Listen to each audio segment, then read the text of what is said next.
آئیے سیدھے آج کے موضوع کی طرف چلتے ہیں۔ آج کی اس گفتگو میں ہم تاریخ کے ایک بے حد اہم بلکہ یوں کہہ لیں کہ دنیا کو ہلا کر رکھ دینے والے واقعے کا جائزہ لیں گے۔ یہ ذکر ہے حضرت نوح کا، ان کی حق کی پکار کا، اور اس عظیم سیلاب کا جس نے واقعی دنیا کا نقشہ ہی بدل کر رکھ دیا۔ تو بنا کسی تاخیر کے اس سفر کا آغاز کرتے ہیں۔ ذرا اس صورتحال کا تصور کریں، حضرت ادریس کی وفات ہو چکی ہے اور دنیا اچانک ایک عجیب سے خلا، ایک بے یقینی کا شکار ہو گئی ہے۔ کوئی رہبر نہیں، کوئی رہنما موجود نہیں۔ ہاں، شروع میں لوگوں نے اپنے وقت کے نیک اور صالح افراد سے رہنمائی لی، لیکن وقت کے ساتھ وہ ہستیاں بھی دنیا سے رخصت ہو گئیں۔ تاریخی ماخذ سے پتہ چلتا ہے کہ اس خلا نے ایک انتہائی خطرناک صورتحال پیدا کر دی، کیونکہ اسی موقع کا فائدہ اٹھا کر شیطان نے وسوسے ڈالے اور لوگ بت پرستی کی طرف بھٹکنے لگے۔ ایک بالکل ہی اندھیرے کا دور شروع ہو گیا۔ اچھا، اب اس پہلو پر غور کرتے ہیں۔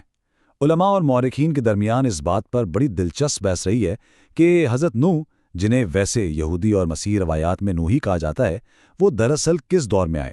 مشہور مورخ ابن کثیر کے ماخذ پر نظر ڈالیں تو ان کا ماننا ہے کہ وہ حضرت ادریس کے بعد آئے، لیکن دوسری طرف سورہ نساء کی آیت 163 کی ایک تفسیر یہ بھی بتاتی ہے کہ شاید وہ پہلے آئے۔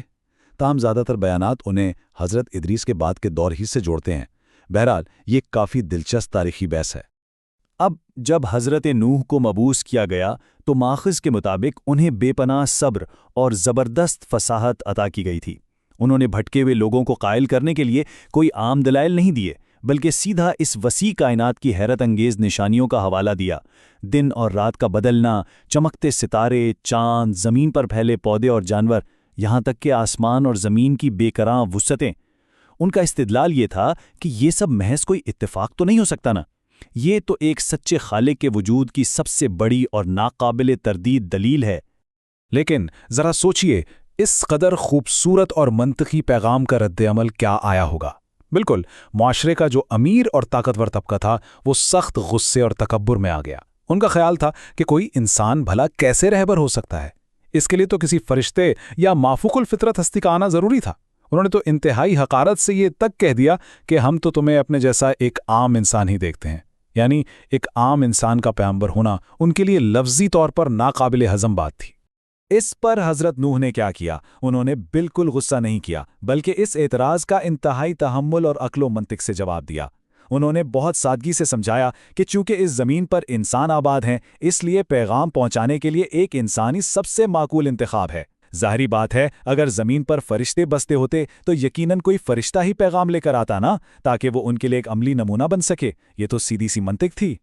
تو یہاں جو سب سے اہم نکتہ ہے وہ یہ کہ حضرت نوح نے دو ٹوک الفاظ میں واضح کر دیا کہ ان کی ساری محنت کا مقصد کوئی مادی دولت یا دنیاوی رتبہ حاصل کرنا بالکل نہیں ہے۔ انہوں نے صاف کہہ دیا کہ ظاہری شان و شوکت کی کوئی اہمیت نہیں، اور ہاں، انہوں نے اپنے ان غریب مگر مخلص پیروکاروں کو بھی خود سے دور کرنے سے صاف انکار کر دیا، یہ یاد دلاتے ہوئے کہ مادی حیثیت نہیں، اصل چیز تو دل کا خلوص ہے، وہی اہمیت رکھتا ہے۔ خیر، وقت گزرنے کے ساتھ ساتھ حالات میں کشیدگی تیزی سے بڑھنے لگی۔ امیر اور مغرور طبقے کا صبر اب جواب دے چکا تھا۔ وہ ان طویل مباحثوں سے اس قدر چڑھ گئے تھے کہ غصے میں آ کر انہوں نے ایک انتہائی سنگین اور سچ پوچھیں تو بے وقوفانہ چیلنج دے ڈالا۔ انہوں نے کھلے عام کہا کہ جس عذاب کی بار بار دھمکی دی جا رہی ہے، اگر واقعی اس میں کوئی سچائی ہے تو اسے فوراً لے آیا جائے۔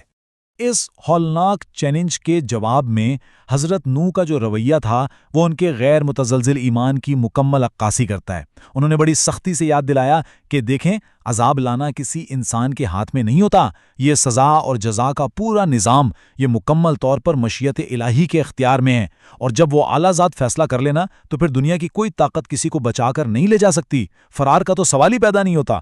معاشرے کی خرابی کا اندازہ اس بات سے لگایا جا سکتا تھا کہ حالت یہ ہو گئی تھی، جب بھی کوئی نیا بچہ ذرا سمجھ بوجھ کی عمر کو پہنچتا تو اسے باقاعدہ یہ سکھایا جاتا کہ وہ حضرت نوح سے دور رہے۔ یہ ایک باقاعدہ مہم تھی، اور اس کا نتیجہ منکرین کی تعداد تو تیزی سے بڑھتی گئی، لیکن ایمان لانے والے بس وہی مٹھی بھر لوگ رہے۔ یہ حقیقت کسی بھی سچے رہنما کو اپنی قوم کے انجام کے حوالے سے شدید رنجیدہ کرنے کے لیے کافی تھی۔ پھر صدیاں گزرنے کے بعد آخرکار وہ فیصلہ کن موڑ آ ہی گیا، جب یہ بالکل واضح ہو گیا کہ لوگ ود، سوا، یغوث اور نصر جیسے جھوٹے معبودوں کی پوجا میں اتنے اندھے ہو چکے ہیں کہ اب اصلاح کی واقعی کوئی امید نہیں بچی۔ تو اس انتہائی دکھ اور مایوسی کے عالم میں ایک دعا مانگی گئی۔ التجا یہ تھی کہ یہ ظالم اب صرف خود گمراہ نہیں ہو رہے بلکہ دوسروں کو بھی تباہ کر رہے ہیں، اس لیے اب انہیں مزید مہلت نہ دی جائے۔ یہ صدیوں کی مسلسل تبلیغ کے بعد مکمل نا امیدی کا لمحہ تھا۔ اس دعا کے بعد ماخذ میں بتایا گیا ہے کہ الہامی رہنمائی میں ایک عظیم کشتی کی تعمیر شروع ہوئی، لیکن یہاں ایک بہت ہی حیران کن پہلو ہے۔ یہ کشتی شہر کی حدود سے باہر اور سمندر سے کوسوں دور ایک خشک زمین پر بنائی جا رہی تھی۔ اب ظاہری بات ہے اس چیز نے غافل لوگوں کو مذاق اڑانے کا ایک زبردست نیا بہانہ دے دیا۔ وہ طنز کرتے، کیا نبوت چھوڑ کر اب بڑھئی کا پیشہ اپنا لیا گیا ہے؟ اور بغیر پانی کے اس کشتی کو کون کھینچے گا بھلا؟ مگر یہ سارے طعنے بے حد خاموشی اور صبر سے سہے گئے۔ آئیے آگے بڑھتے ہیں اور دیکھتے ہیں کہ یہ حیران کن سلسلہ کس طرح شروع ہوا۔ سیلاب کے آغاز کی علامت انتہائی غیر معمولی بلکہ عجیب تھی۔ طے یہ پایا تھا کہ جب گھر کے تندور سے پانی ابلنا شروع ہو جائے تو سمجھیں کہ وقت آ گیا۔ جیسے ہی یہ نشانی ظاہر ہوئی، بغیر کسی تاخیر کے تمام اہل ایمان اور دنیا بھر کے جانوروں، پرندوں اور حشرات کے جوڑوں کو حفاظت کے ساتھ اس عظیم کشتی میں سوار کروا لیا گیا۔ اور پھر وہ ہولناک وقت آ پہنچا۔ آسمان سے اس قدر بے تحاشا اور مسلسل بارش شروع ہوئی اور دوسری طرف زمین کی تہوں اور دراڑوں سے بھی پانی بے قابو ہو کر ابل پڑا۔ دیکھتے ہی دیکھتے پانی نے ان تمام حدود کو پار کر لیا جہاں کبھی خشک زمین ہوا کرتی تھی۔ ہر طرف صرف اور صرف بفرا ہوا پانی تھا۔ منکرین کے لیے فرار کا بالکل کوئی راستہ نہیں بچا تھا۔ یہ پوری دنیا کو اپنی لپیٹ میں لینے والا ایک خوفناک منظر تھا۔ اس ہولناک تباہی کے بیچ ایک انتہائی دردناک اور چبھتا ہوا سوال سامنے آتا ہے۔ جب پانی کی وہ بے رحم لہریں سب کچھ نگل رہی تھیں تو کیا دنیا کا کوئی بھی اونچا ترین پہاڑ یا کوئی بھی مادی سہارا مشیت الہی کے اٹل فیصلے کے سامنے کھڑا ہو سکتا ہے؟ کیا وہ کسی کو بچا سکتا ہے؟ یہاں ماخذ میں ایک باپ اور بیٹے کے درمیان کا انتہائی دردناک مکالمہ بیان ہوا ہے۔ بفری لہروں کے درمیان گھرے ہوئے اپنے بیٹے کو دیکھ کر حضرت نوح نے انتہائی بے بسی اور محبت سے پکارا کہ ہمارے ساتھ کشتی میں سوار ہو جاؤ، لیکن وہ بیٹا جو تکبر میں ڈوبا ہوا تھا، اس نے جواب دیا کہ وہ اس بلند پہاڑ پر چڑھ جائے گا جو اسے پانی سے بچا لے گا۔ وہ اس آخری خوفناک لمحے میں بھی الہی فیصلے کے بجائے صرف مادی اسباب پر بھروسہ کر رہا تھا۔ اور پھر اس مکالمے کے فوراً بعد ہی ایک بھپری ہوئی لہر ان کے درمیان حائل ہو گئی اور وہ بیٹا ہمیشہ کے لیے اس گہرے پانی میں غرق ہو گیا۔ یہ واقعہ ایک انتہائی تلخ اور واضح یاد دہانی ہے کہ جب الہی فیصلہ صادر ہو جائے نا تو پھر دنیاوی حیثیت، کوئی خاندانی تعلق یا دنیا کے اونچے سے اونچے پہاڑ کچھ بھی کام نہیں آتا۔ اس دن بچانے والی واحد چیز صرف خالق کی رحمت تھی۔ ایک طویل عرصے کے بعد بالآخر حکم الہی ہوا، آسمان تھم گیا اور زمین نے وہ سارا پانی نگل لیا۔ کشتی بحفاظت خشکی پر آ رکی۔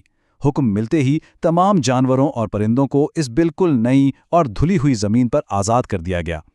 بچ جانے والے اہل ایمان نے اس عظیم فضل اور نجات پر سجدہ شکر ادا کیا، اور ماخذ بتاتے ہیں کہ اس بے پناہ احسان کے اعتراف میں شکرانے کے طور پر روزے کا اہتمام کیا گیا۔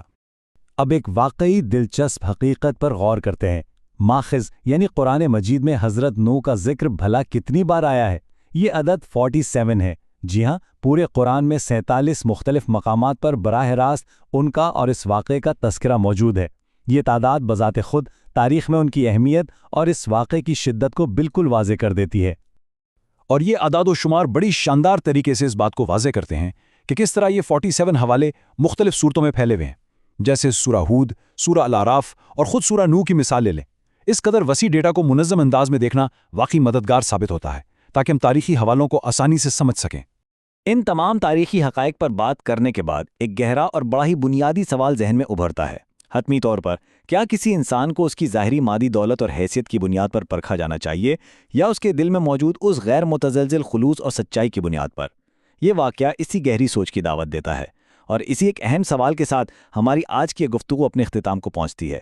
مزید مطالعہ یقیناً سوچ کے کئی نئے در کھول سکتا ہے۔